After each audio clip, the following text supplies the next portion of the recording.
ವೀಕ್ಷಕರಿಗೆ ನಮಸ್ಕಾರಗಳು. ವೀಕ್ಷಕರೇ, ನೀವು ಅಂದುಕೊಂಡ ಮಹಿಳೆ ಜೊತೆ ಅಥವಾ ಸ್ತ್ರೀ ಜೊತೆ ಸಂಭೋಗವನ್ನು ಮಾಡಿಕೊಳ್ಳಬೇಕಾ? ಹಾಗಿದ್ದರೆ ಈ ವಿಡಿಯೋವನ್ನು ಎಲ್ಲಿಯೂ ಸ್ಕಿಪ್ ಮಾಡದೆ ಸಂಪೂರ್ಣವಾಗಿ ನೋಡಿಕೊಳ್ಳಿ ವೀಕ್ಷಕರೇ.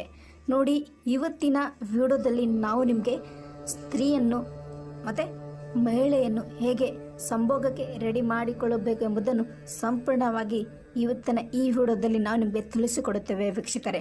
ನೋಡಿ ವೀಕ್ಷಕರೇ, ಇದು ತುಂಬಾ ಭಯಂಕರವಾದ ವಶೀಕರಣ ತಂತ್ರ ವೀಕ್ಷಕರೇ.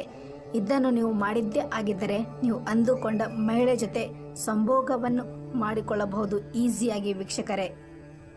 ನೋಡಿ ವೀಕ್ಷಕರೇ, ನಿಮ್ಮಲ್ಲಿ ಒಂದು ಹಂಬಲ್ ರಿಕ್ವೆಸ್ಟ್ ಏನೆಂದರೆ ಇದನ್ನು ಒಳ್ಳೆಯ ಉದ್ದೇಶಕ್ಕೆ ಮಾತ್ರ ಉಪಯೋಗಿಸಿಕೊಳ್ಳಿ ವೀಕ್ಷಕರೇ. ಒಳ್ಳೆಯ ಉದ್ದೇಶವನ್ನು ಇಟ್ಟುಕೊಂಡು ಮಾತ್ರ ನೀವು ಮಾಡಿಕೊಳ್ಳಬೇಕಾಗತ್ತೆ ವೀಕ್ಷಕರೇ. ನಿಮ್ಮಲ್ಲಿ ಒಂದು ರಿಕ್ವೆಸ್ಟ್, ಇದು ಕೇವಲ ಒಂದು ತುಳಸಿಯ ಎಲೆ ಮತ್ತು ಮಣ್ಣಿನಿಂದ ನೀವು ಅಂದುಕೊಂಡ ಮಹಿಳೆ ಅಥವಾ ಸ್ತ್ರೀಯನ್ನು ನಿಮ್ಮ ಪ್ರೀತಿಯಲ್ಲಿ ಹುಚ್ಚಾಗುವಂತೆ ಅವರನ್ನು ನೀವು ಮಾಡಿಕೊಳ್ಳಬಹುದು ವೀಕ್ಷಕರೇ, ಈಸಿಯಾಗಿ ವೀಕ್ಷಕರೇ. ನೋಡಿ, ಇದು ತುಂಬಾ ಪ್ರಭಾವಶಾಲಿಯಾದ ತಂತ್ರ ವೀಕ್ಷಕರೇ. ಇದನ್ನು ಈಗ ಈ ವಿಡಿಯೋ ಮುಖಾಂತರ ಹೇಗೆ ಮಾಡೋದಂತ ಹೇಳ್ಕೊಡ್ತೀನಿ ಬನ್ನಿ.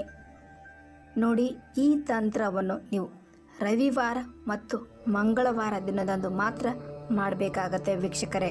ನೋಡಿ, 3 ತುಳಸಿಯ ಎಲೆಯನ್ನು ತೆಗೆದುಕೊಳ್ಳಿ ವೀಕ್ಷಕರೇ. ಹೌದು, 3 ತುಳಸಿಯ ಎಲೆಯನ್ನು ತಗೊಂಡಿದ ಮೇಲೆ ಆ 3 ತುಳಸಿಯ ಎಲೆಯ ಮೇಲೆ ನೀವು ಯಾರನ್ನು ಸಂಭೋಗಕ್ಕೆ ರೆಡಿ ಮಾಡಿಕೊಳ್ಳಬೇಕು ಎಂದು ಅಂದ್ಕೊಂಡಿದ್ದೀರಾ ಆ ವ್ಯಕ್ತಿ ಹೆಸರನ್ನು ಆ 3 ತುಳಸಿಯ ಎಲೆಯ ಮೇಲೆ ಬರೆದುಕೊಳ್ಳಿ ಪೆನ್ನಿನಿಂದ. ಹೀಗೆ ಬರೆದ ಆದ ಮೇಲೆ ವೀಕ್ಷಕರೇ, ಆ 3 ತುಳಸಿಯ ಎಲೆಗಳನ್ನು 1 ದಿನಗಳ ಕಾಲ ರಾತ್ರಿಯ ಮಲಗುವ ಸಮಯದಲ್ಲಿ ಅದನ್ನು ನಿಮ್ಮ ತಲೆಯ ದಿಂಪುಗಳಿಗೆ ಇಟ್ಟು ಮಲಗಿರಿ. ಮರುದಿನ ಬೆಳಗ್ಗೆ ವೀಕ್ಷಕರೇ, ನೀವು ಯಾವ ವ್ಯಕ್ತಿ ಹೆಸರನ್ನು ಆ ಎಲೆ ಮೇಲೆ ಬರೆದಿದ್ದೀರೋ ಆ ವ್ಯಕ್ತಿಯ ಮನೆ ಅಂಗಳದಲ್ಲಿನ ಸ್ವಲ್ಪ ಪ್ರಮಾಣದಲ್ಲಿ ಮಣ್ಣನ್ನು ತೆಗೆದುಕೊಂಡು ಬಂದು ವೀಕ್ಷಕರೇ, ನೀವು ಮಾಡಬೇಕಾದದ್ದು ಏನೆಂದರೆ, ನೋಡಿ ವೀಕ್ಷಕರೇ, ಆ ಮಣ್ಣು ಮತ್ತು ಆ 3 ತುಳಸಿಯ ಎಲೆಗಳನ್ನು ಮಿಕ್ಸ್ ಮಾಡಿಕೊಂಡು ಆ ಮಣ್ಣಿನಲ್ಲಿ ಅದನ್ನು ತೆಗೆದುಕೊಂಡು ಹೋಗಿ ನೀವು ಮಾಡಬೇಕಾದದ್ದು ಏನೆಂದರೆ, ಹರಿಯುವ ನೀರಿನಲ್ಲಿ ಅದನ್ನು ಜಲ್ ಪ್ರವಾಹ ಮಾಡಬೇಕಾಗತ್ತೆ ವೀಕ್ಷಕರೇ. ಹೀಗೆ ನೀವು ಮಾಡಿಬಿಡಿ ಸಾಕು, ಆ ವ್ಯಕ್ತಿ ನಿಮ್ಮ ಸಂಭೋಗಕ್ಕೆ ರೆಡಿ ಆಗ್ತಾನೆ ವೀಕ್ಷಕರೇ, ಗ್ಯಾರಂಟಿ.